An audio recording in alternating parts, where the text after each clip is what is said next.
heard in this same building and just down the hall, a multidisciplinary lunar science team supports the Artemis II crew in real time, including experts in lunar geology, impact cratering, volcanism, polar science, and visualization. Two integrated facilities, and the first is the SIR, which is what you have right here. That's the Science Evaluation Room. They are embedded within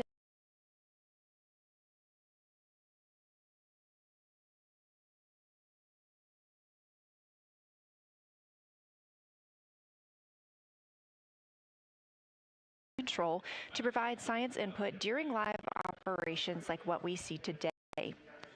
Additionally, and not pictured, we have Science Mission Operations Room, a back room that processes data, evaluates imagery, and supports rapid analysis.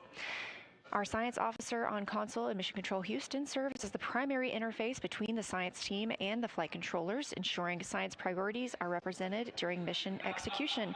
Again, today, that's Dr. Kelsey Young, who will be speaking with the crew during the time they're behind the moon.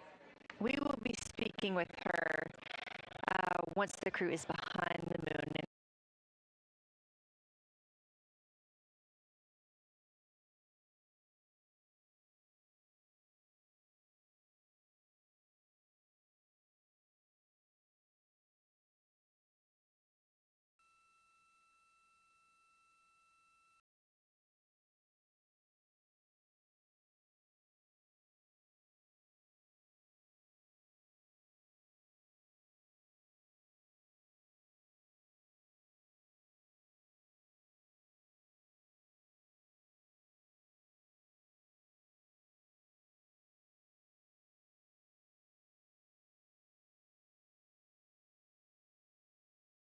Until the crew surpasses the Apollo 13 record, currently 12,599 miles away from the moon, 248,507 miles away from Earth.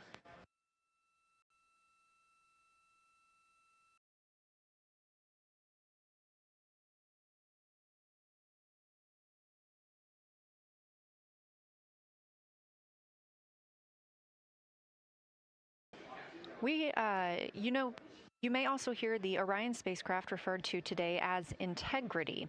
This was named by the Artemis II crew. It is Integrity crew. We have Reed's family in the viewing gallery. You're welcome to say hello.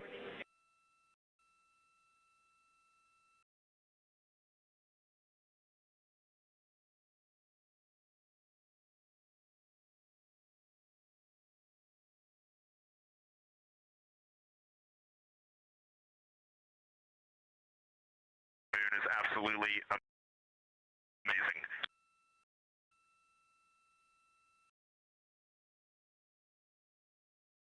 I'm seeing a lot of hearts come out of the viewing gallery and even more smiles. Thanks, Reed.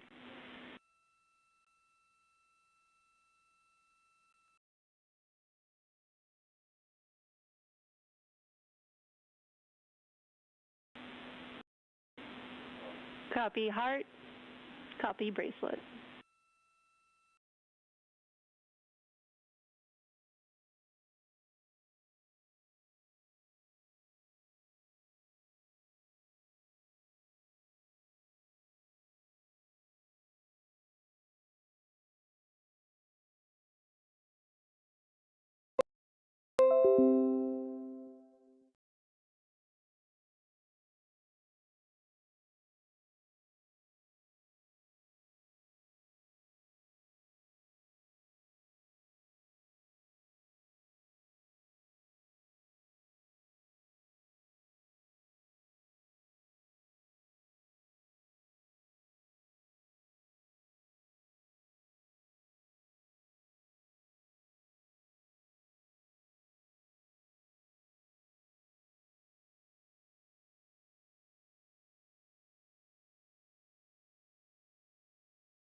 from Capcom, Jenny Gibbons, Space Agency astronaut and Artemis II backup crew member, letting Reed Wiseman know that he has family here to support him today in the Artemis Mission Control viewing room.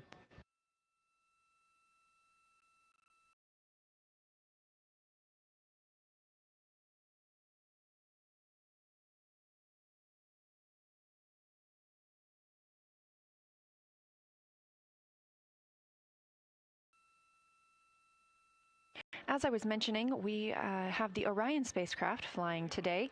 However, the Artemis crew members named their Orion spacecraft Integrity, so you will hear calls to this entire crew with the name Integrity. They say that the name Integrity embodies the foundation of trust, respect, candor, and humility across the crew and the many engineers, technicians, scientists, planners, and dreamers required for mission success.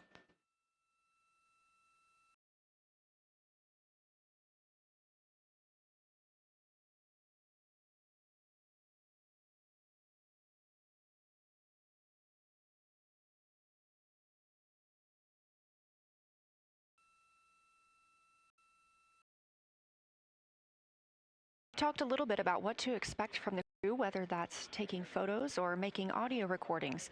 To get a little more detailed, Reed Wiseman and Jeremy Hansen will be up first to capture imagery and record audio on the portable computing devices. You hear those referred to as PCDs, while Victor and Christina serve as the support members.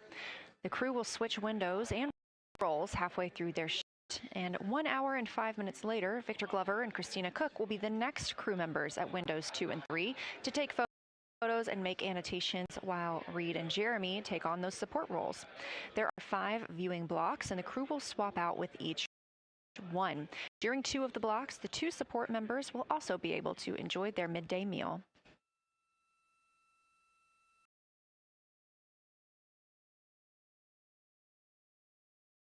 At least 3 times per block is a science sit rep. Again, situational report. This is partially an operational status, reporting back if they missed any targets or gotten any specific ones, if they have issues with their camera or any other operational items. The other part is an actual description of the moon. This task is done by one of the support team astronauts, so that's not the crew currently taking photos or making annotations, but they do have windows 1 and 4 that they can float up and provide that information from. If you watch the entirety of the flyby, you'll also notice the crew will be photographing some targets multiple times to get observations in different lighting conditions. This is due to Orion changing their location throughout the flyby.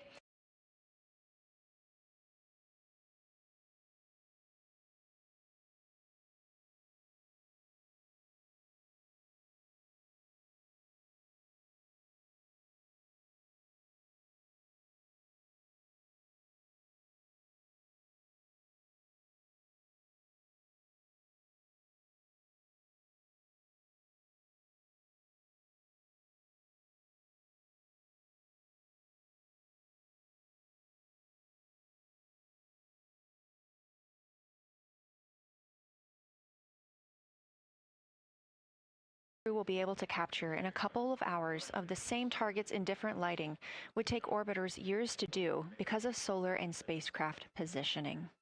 This crew has studied the moon extensively, and they're also familiar with what the science team calls the Big 15. 15 features that they've memorized, so at any time they'll be able to see 5 of those and help orient themselves and where they are around the moon. Those targets are diverse and complex in their geologic history, and observations of them could help answer some big-picture science questions.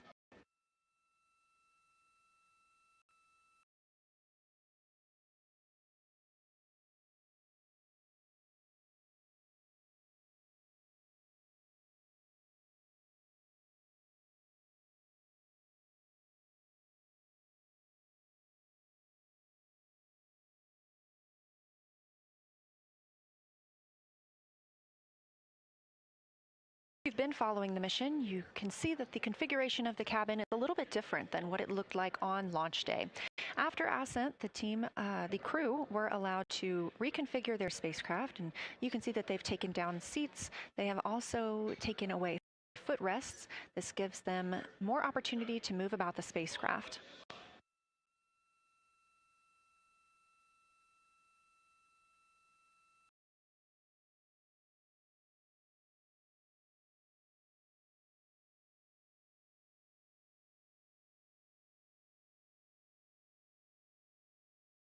Cubic feet of habitable volume. That's about the size of 2 minivans and is 60% more cubic volume than the Apollo spacecraft.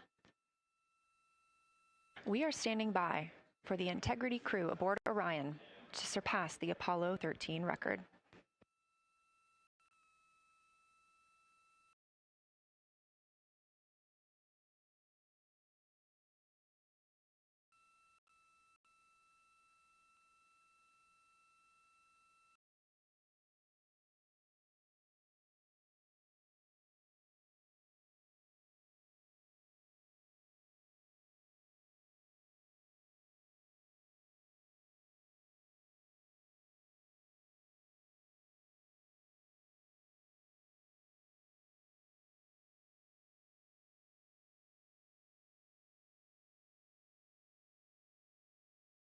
Integrity crew. On April 15, 1970, during the Apollo 13 mission, 3 explorers set the record for the farthest distance humans have traveled from our home planet.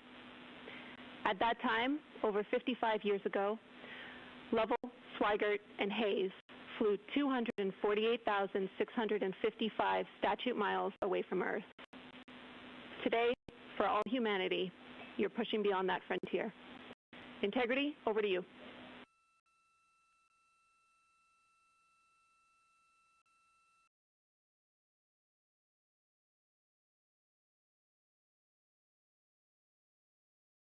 Yeah, from the cabin of Integrity here as we surpass the furthest distance humans have ever traveled from planet Earth.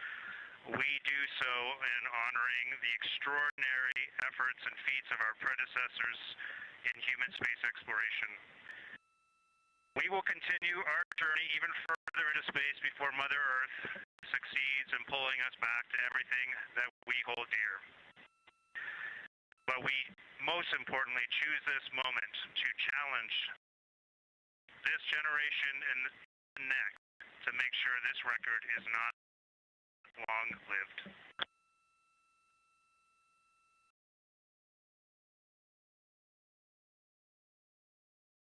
Thank you, Integrity, and congratulations to you and the rest of the Artemis II team.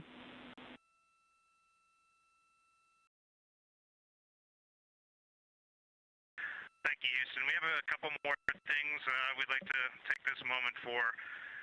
Our science team helped us out with a couple of relatively fresh craters on the moon that have not been previously named, and our crew would like to propose a couple of potential names for those items or those areas. And we spent a bit of time this morning looking out the window, and we're able to see them now both with our naked eye and through the long lens, and so we feel this is a good time to send this down, and a special shout out to Kelsey for helping us with this. The first one we'd like to suggest is